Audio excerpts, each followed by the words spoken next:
Blackstone. However, I would like to tell you that today we're What's Cooking in Upton. So I'm here at the Blackstone Valley Technical Regional High School, and I'm here with Matt Williams, who is their chef instructor. And Matt, it's a pleasure to be here, and I'd like you to introduce your cook this morning for one of the items that we're going to be making, and also why you've chosen this. And we've got two other students that will be cooking too. Certainly. Well, thank you very much for reaching out to us, and this worked out really well. We didn't know if we were going to go to Margot's house, but we said, why don't we come up here? You know, the school starts with the word Blackstone, so it's kind of the same thing, right? Yeah. But what we wanted to do was try to showcase a few of the different, more popular items on our menu. For those of you that have eaten here, maybe you can try to make them at home. But we're very fortunate to have Anna Conowitz here with us today, why don't you tell them what you plan on making for us? Today I'm going to be making garlic croutons. Excellent. So these croutons go on our Caesar salad, which is by far our most popular item on the menu. And we sell, I don't even know how many we do a week, but we make this batch times 4 at least twice a week. Wow. So it's a pretty big batch. And I can tell you their food here is excellent. I've eaten here many times. And Anna, by the way, is from Blackstone. So it's kind of nice that she's starting off our program in Blackstone, right? Absolutely. And all the students that are going to be working with us today are juniors, which is great. So they'll be cooking for you here this year and next year if you happen to stop by. Yeah. Why don't you tell us what your plan is here? How are you going to make the croutons? All right. So I'm going to start by turning my stove on. This is something I've never seen before, these little burners. I'm going to begin by adding half a cup of butter to my pan. And as that melts, I'm going to add a tablespoon of garlic, half a tablespoon of salt, half a tablespoon of pepper, and half a tablespoon of onion powder. We can smell that garlic already. It smells great. It smells so good in here right now. I can't tell you. I'll keep an eye on this for you if you want to show them how you cut your croutons. So now I'm going to cut my bread.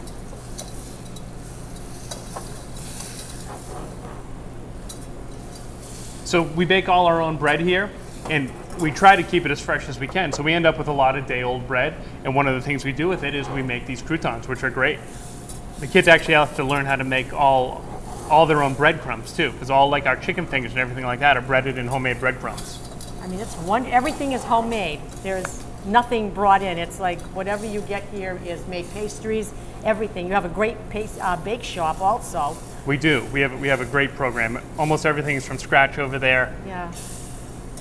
You know, there's a lot of convenience items out there that our students will use once they're in the industry, but you know, we think the thing that helps our kids to stand out from others is that they know what to do if you run out of mayonnaise. They know how to make mayonnaise. They know what to do if you run out of something else. That's wonderful. And one of the things when Lynn and I came in to, and by the way, Lynn is not with us today, but she will be back, and I miss her.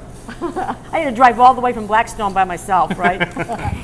And one of the things that we were impressed with was this entire kitchen, because I've come here a lot of times for different functions, but I've never been in the kitchen itself, and we just walked around like, wow. I mean, they had cookies baking on these ovens that turn, which I'd never seen before, and just the whole layout of it, there's something for everybody. And she's cutting away with this bread, making her little squares, right? Yep. So after we cut the slices of bread, we cut it into thinner strips and then cube it. So we're cutting it into little squares. And the cubing is like, you'd usually do a whole loaf, or do you do like a half? Yes, we usually do a whole loaf at a time. Okay. Yeah, this particular recipe is for one loaf. Usually when the students make it though, they'll make 2 loaves at a time. Oh boy. So actually nothing goes to waste. It's day-old bread and you're going to use it. We try really hard because we are in an industry that works on very slim margins. Mm-hmm. And you know, what can you do with the stuff that's a day old is going to make or break your business. Yeah, that's right. That's probably enough. We can add that to our bowl. Here's your bowl right here.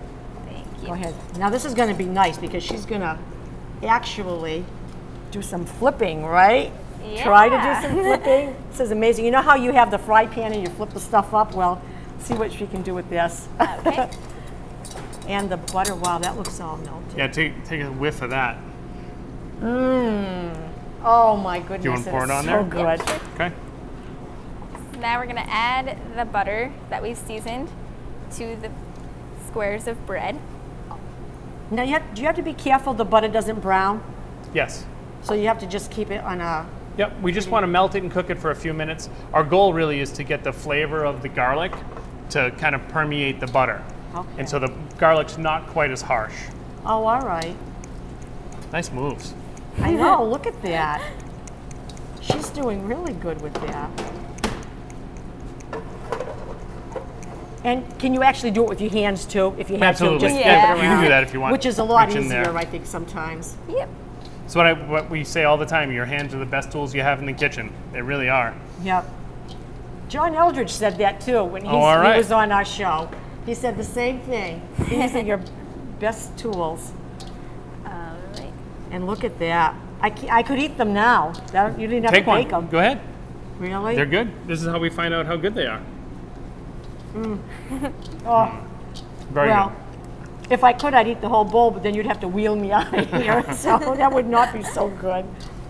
All right. And then once all the butter is mixed evenly through, we're gonna put it onto the sheet pan and bake it at a low temperature of 250. Now, why 250? Why wouldn't you do it high? Because it'll toast or what? Right. And you don't want it to get overcooked and too crispy, too fast, and unevenly cook. Oh, really? Because if you cook it real high, it'll brown on the outside like a piece of toast, but still have all its moisture in the inside. And when you're making a crouton, essentially you're looking to dehydrate the bread Oh, all right. so that it's crunchy. Oh, that's interesting. And what was the temperature again? 250 degrees. 250 for how long again? We'll check them after about 15 minutes. We have convection ovens here, and we have the fan going as fast as we can because that helps to dry out the bread. So depending on your oven, it might take a little more, a little less, but go until they're crunchy. That's one, just like you put on a Caesar salad. Absolutely. Yeah. And do you use them for the soups here too? Once in a while, but sometimes we'll cut them in different shapes for the soup. We'll take one of those slices of bread and make a big circle for our French onion soup, or cut it into triangles, or use a different cookie cutter or something like that. Oh, Try to keep it fun and interesting. yeah, that's very good. And Amy, you're planning on going after next year when you graduate from here. I know I talked to you a little bit, and you're thinking about what? Doing? I'm either considering becoming going into restaurant management, or maybe even a history teacher or something like that. Wow. So she'll know how the Romans made croutons, and then she'll be able to go cook them in her restaurant. Perfect. Perfect. Thank you so much. That was wonderful. Yeah, so we'll get these popped in the oven, and then we'll have our next student up here and move on to the next Beautiful. dish. Okay. All right. Thank you. Okay, now we have segment 2 of our cooking show at the vocational school in Upton. And Matt, would you do the honors of introducing Corey and Absolutely. what we're going to make? We're fortunate to have Corey Parkinson willing to volunteer her time to come and show us how we make one of our most popular soups, which is actually made out of leftovers. I don't know if everyone knows that, but why don't you tell them what you're making? So today I'm going to be making loaded baked potato soup. It's probably our most popular soup that we do. And have you made it a lot of times? Corey? I've you only do made it once. Yeah? All right. But I've helped people make it. Okay. And it's basically, is it a chowder? Is that what it ends up being like? Not really a chowder, it's just a real thick, hearty soup. Wow. So what we'll do is we'll take, and Corey's about to show you in just a minute, Okay. but we have some leftover baked potatoes, and we'll take the flesh out of those and use those. Sometimes if we have mashed potatoes, Yeah. we'll make it out of the leftover mashed potatoes from the next day. So the potato, it's a cream soup flavored with potatoes, Yeah. and then all the other stuff you find in a loaded baked potato.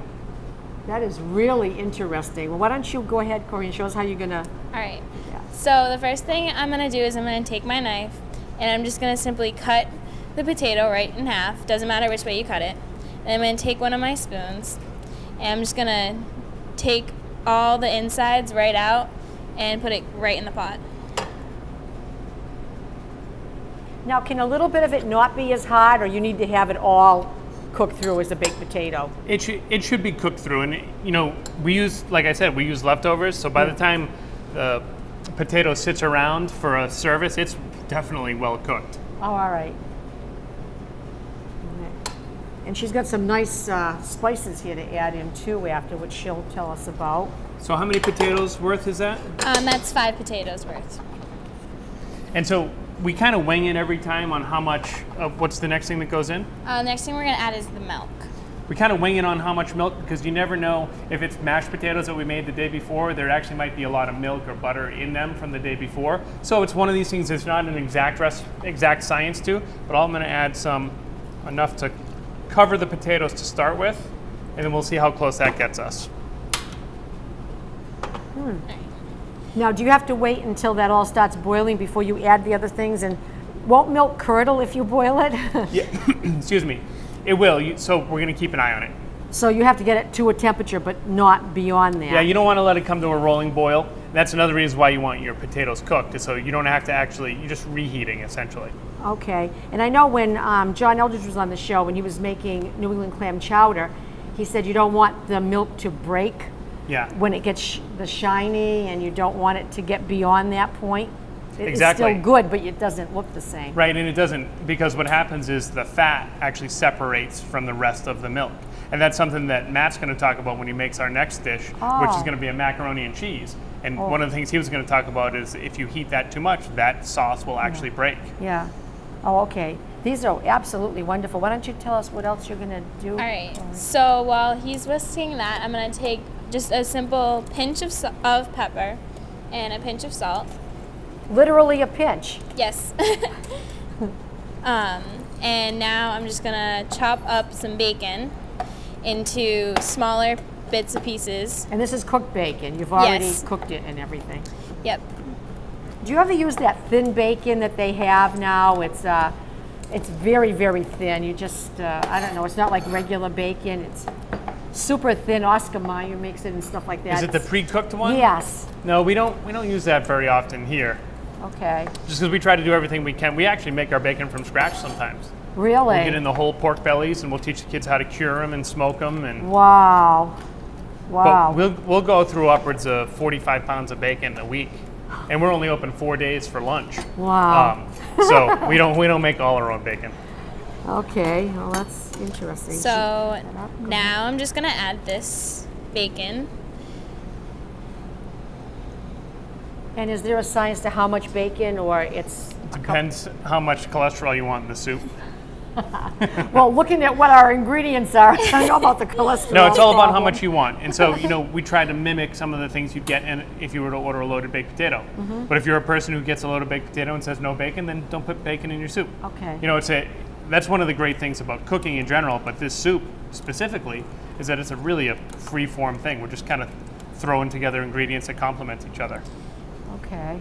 All right, so now I'm just gonna add like about a tablespoon to a tablespoon and a half of the sour cream. And that's another reason why you don't want it to boil. Yes. Right. And so Corey, she's not going to do it quite yet, but the next ingredient she adds is going to be some cheese. So we don't want to let our cheese actually simmer. Oh, all right. We want it to be hot enough that it'll melt. So we need to give this a couple minutes, a minute or two, to just kind of warm up a little bit more. And you can see that the potatoes are starting to break down. Oh, all right. Now, do And- you use the immersion blender to smooth it out, or you don't? If you want a super smooth soup, you can do that.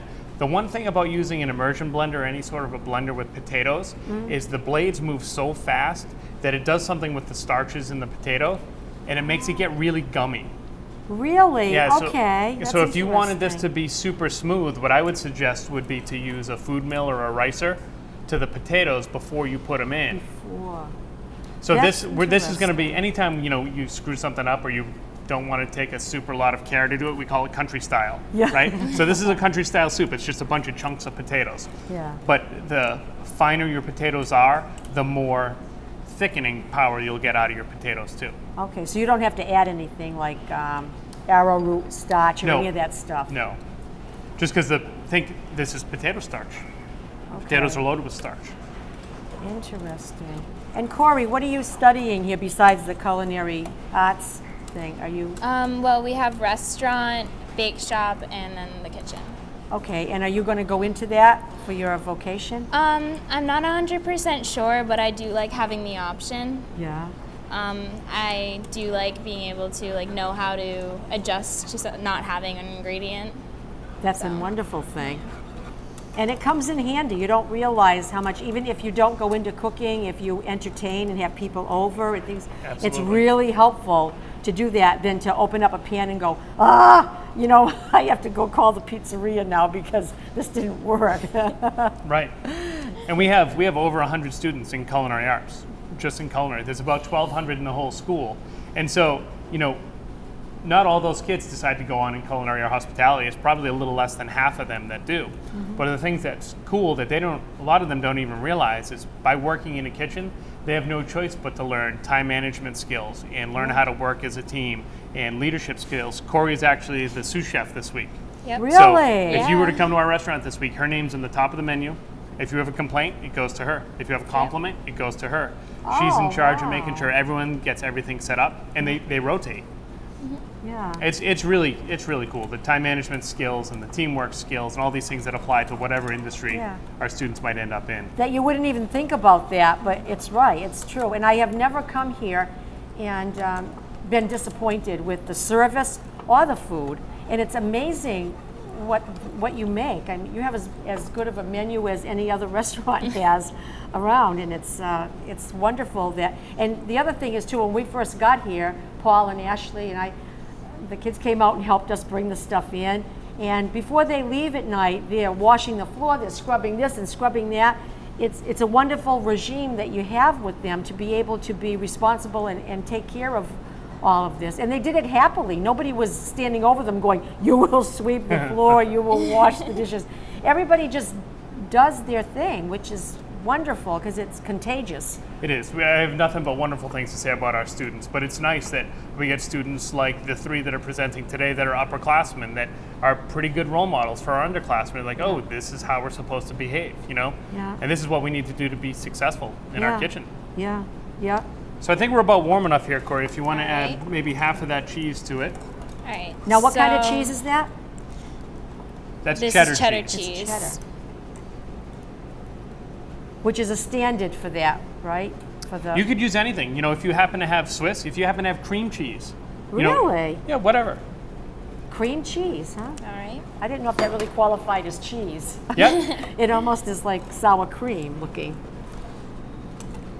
Oh, wow. And so we're going to let this, we'll actually switch to our last dish here, but Corey's going to watch this for a couple minutes just until our cheese totally melts and we get it to the thickness we want. And then she'll taste it and adjust the seasoning, so it's perfect when she brings it up here for us to taste. Now, how would you thicken that at this point if you decided after the cheese was melted that it was too watery? What would you do? So you have a couple options. So right now this is pretty chunky with potatoes still. Yeah. The more you beat this up, the thicker it's going to get. Oh, but then it might boil, right? So you got to be careful. Right. You do need to be careful, but you could shut it off. You could take a potato masher and mash the potatoes if you wanted to get a little finer. Stick it right in there. Now, if you if you added too much milk and it's way thicker, you could add a little bit of arrowroot if you wanted to. You could add a Okay, root it's to not it or going to something. hurt it. No, it's just going to add some flour. Right now, this is totally gluten-free. If someone was looking for a soup that's gluten-free, because the thickening's all coming from our potatoes. Yeah, and I have also heard in recipes and cooking shows and things like that if you want to thicken a sauce that you have, you can also people use instant mashed potatoes Yes, yep. to That's thicken. another thing. And so those have their own kind of funny flavor. Yeah, they do. But they're instant mashed potatoes are kind of neat. Sometimes once in a while we'll bread something in instant mashed potatoes just because it gives a different texture or a different flavor. Yeah. Well, this is wonderful. Well, thank you so much, Corey, for sharing this recipe with us. And we'll go on to our segment 3 in a minute. Okay, here we are with segment 3. And this is a grand finale, and it really looks grand. And once again, I'm going to ask Chef Williams to introduce our next cook. Sure. We're fortunate to have Matt Gormley here with us today, who's going to do a demo for you on mac and cheese. So this is another one of our super popular items on the menu. It's very popular with our students. One of the things that's pretty cool about our program is oftentimes our students can make their own lunches. It's one of our favorite times because they can go and play, and with all the stuff you see behind us in a professional kitchen, and if it doesn't work, tough. That's your lunch for the day. So they have a little bit of. Wonderful. Yeah. It's great. But this is a quick and easy, very quick and easy mac and cheese. It's a good way to learn how to make something the right way, isn't it? It If you have to eat absolutely it the is. wrong way, you'll learn real really quick. is. Yep. Okay, Matt, it's all yours. All right, so first I'm going to start off by heating up the pan. All right, so leave that a little bit high. Now I'm going to be using whole milk, but if you have skim milk or 1% at home, feel free to use that. The only thing the whole milk provides is a little bit of fat, so that adds some flavor to the mac and cheese. So I'm using 3 ounces of milk. Now for the pasta, today we have little bow ties called farfalle. And at the Three Seasons restaurant, we usually use a pasta called cavatappi, and they're kind of like spirals. So that's what we use for our macaroni and cheese. So now what we're waiting for is this milk basically to come to a simmer. So we're just going to look for bubbles around the edge of the pan. So once we can do that, we can add the American cheese. Now American cheese is actually not a cheese, it's a cheese product. And it's made with a lot of emulsifiers in it, and that's going to help us thicken up our cheese. All right, so some bubbles are starting to form in our pan. Yeah. So And your pasta is already cooked, right? You don't put Right. it in there and let it think it's going to boil away. right. So this dish is really good to make at home ahead of time or 4 minutes before you're going to eat, assuming you have cooked pasta on hand. So now what we're going to do is we're going to combine the American cheese and the milk and wait for it to be completely homogeneous. Now, why did you not add the other cheese at the same time? Well, I'm trying to get all the emulsifiers in the American cheese into the milk first, and then once it's completely melted, that'll be the prime time to add our cheddar cheese. Which is, the emulsifiers will actually serve as a thickening? Is that what it is? So or both what of are the they- cheeses are going to thicken, but the emulsifier is going to help so we don't break our sauce, essentially. Oh, all right. So if you were to just throw milk and cheese together in a pot and boil it, it's going to kind of fall apart on you. You can keep it on the Okay. heat, I think. I'm going to hit you with a little salt and pepper if that's all right. That's perfect. Just a nice little pinch of salt. I love these pinches. Depending on how big your fingers are, that's how much of a pinch you're going to get. And that's why we always taste. Oh. Taste. Look at that, how nice it looks. It's melted right in. That's why they Alright. call it cheese food instead of just cheese, right? The American cheese. Yeah, so when they came up with the process for making American cheese, real cheese producers actually sued. They did? Yeah, it's because they wanted it to be called something. They actually wanted it to be called embalmed cheese. Embalmed. Oh, that's Embalmed. real tasty sounding. Really, I know that sounds terrible. Delicious. Yum, yum. But they settled on American cheese product or cheese food product. All Yeah. right, so now I'm going to add our shredded cheddar. We have 3/4 of a cup. Melt that in. Stir it up so it's Turn this completely off. homogeneous. Down a little bit. That even melts differently than the American cheese Oh, did. absolutely, it does. Yeah. I never knew that. So if someone comes over and they want a BLT, you can ask them if they want a BLT with cheese or with embalmed cheese. Right. I think I know which one they're going to pick. All right, now that our cheese is melted, we can add the pasta. So there's your finished cheese sauce. Isn't that pretty cool? Pretty quick. Beautiful.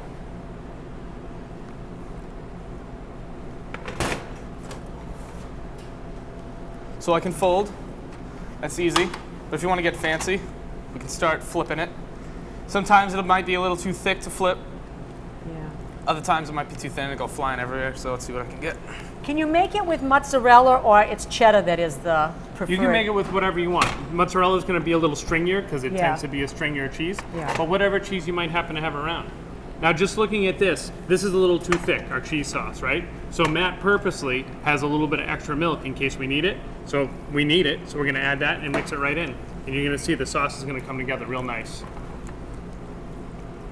Oh, it's just perfect. That's a good sign when the person cooking it goes, mmm, Yes, it is.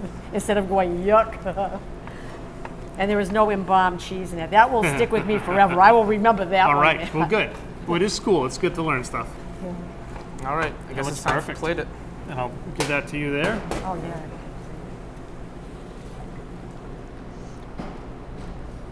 Get all that cheese. That's wonderful. All right. There you go. What are you going to be, Matt? What are you going to school for? Once I graduate from BVT, I'd like to go into baking and pastry arts at a culinary arts school, because that's my main specialization right now is baking. I like the kitchen, it's fun, but it's a different mindset. Over there, it's more of a science, precisely measuring things and whatnot. Over here, you got to think on your feet and you got to be ready for anything. So Matt actually just competed last Friday as one of the top 12 bakers, high school bakers in the state. And they had was it a 5-hour competition? yeah, it was a 5-hour competition. You want to tell them briefly what you had to make? Yeah, And this sure. is cool. Remember, this is a junior in high school that's about to tell you what he had to make. So in 5 hours, we had to make 2 pies. We had to make the pie crust. We had to make the pie dough from scratch. 2 pies, one with a solid crust and one with a lattice crust, which is the stripes. Then we had to make our own bread dough, and from the bread dough, we had to make 2 18-ounce braided loaves of bread, which is basically you divvy it up into 3 strands and you braid it just like you'd braid hair. We also had to make a 12-ounce round loaf of bread, which is just a standard loaf of bread. Then we had to make a 12-ounce pan loaf, which is what you would buy at the supermarket. And with whatever dough we had left over, we would make rolls. So single knot rolls, we'd roll them out into strands and tie a knot.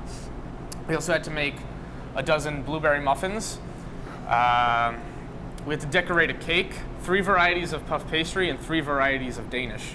And it's all about presentation, so if your dough tastes good, that's great, but what the judges are looking for is for consistency in your dough. So you don't want any giant air pockets in your breads, and you don't want any spots of missing frosting in your cake.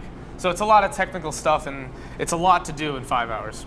I guess. Oh, it's crazy. I wouldn't be able to do it. So No. I give him a lot of credit for doing Yeah, what he did. congratulations. I didn't place, but I had a great time. It The was a lot of fact fun. that you were there doing it is Absolutely. pretty impressive. I wouldn't do it. I mean, I'd be like terrified. I think I'd get one of them done, maybe a pie, and that would be it. Well, thank you. And now what we're going to do is we're going to shut down this operation and we're going to go sit out in the cafeteria for a minute, and I can just hold the plate in front of me and just eat. Yeah, we'll have the other 2 students finish up their dishes. We'll go have a seat in the restaurant, and we'll see what you think of what we cook here at Valley Tech. Okay, that's great. Thank you so much. And everybody, join us again. We've got more shows coming on. And we're going to see you in a minute out there anyhow, so we're not saying goodbye yet. Okay, here we are in the 3 Seasons restaurant, and we have in front of us some fabulous looking dishes, do we not, Matt? We do indeed. These kids did a great job. Oh, they're wonderful. Tell us about the honor that Matt got. He was in competition. So, well, Matt was telling you about the Skills USA competition, and he was actually one of 6 students that Valley Tech sent, which is huge. That's the most we could have possibly sent, and 5 of those students came away with medals. One of them actually is the state champion in culinary arts and is going to be going on against the other 50 state champions to compete in Lexington, Kentucky at the end of June. That's amazing. That's great. Well, now I have to not lie, I have eaten about 2 cups of those croutons already. And the only reason why I didn't eat these 2 is that they're plated so that I can take the croutons and make it look like I didn't take any. But this, it would show, and I have to have a spoon. So I think I'm going to, am I allowed to taste? That's what we're here for. Okay, I'm going to taste this. This looks delicious. Look at the plating, too. That's a big part of it, the presentation. I mean, it transforms an ordinary dish into something that's wonderful. Okay. Matt, that's a good Muslim. noise. That's Yeah, good. good noise. Good noise. Anyone else want to taste any? That's all you. We're going to eat it all Yeah. afterwards. Oh, okay. We don't want to drip on ourselves. So let me drip That's on right. everybody. Hello, everybody. I drip. See, we're in white. The soup Yeah, doesn't show. that's You're in right. blue. That's right. So see how much thicker it got too. Oh, that is so good. And look at the presentation. Isn't that amazing? All the bacon and all that stuff. Yeah, I mean, it's Corey just- essentially just put on everything you'd put on a loaded baked potato, except for Yes. maybe a little chili. But Yeah. Oh, yeah, go ahead and pass the croutons to me. You know, I can probably just take the whole bowl and just eat it, right? Like I have already. Lynn, you're missing some good food. But, all right, well, I guess that's about it for our show, huh, Matt? We want to thank. absolutely, Yes, we want to yeah. thank all 3 of them for being willing to volunteer and stay after and come and play with their food a little bit and get you some snacks. Yeah. So I think this went really well. I couldn't be prouder of these guys. Yeah, and we're all proud and we're grateful to be here, and thank you so much. And we'll be back someday. And we're looking We forward have to more it. food. Thank you, everybody, and we'll look forward to seeing you very soon. Take care. Bye-bye.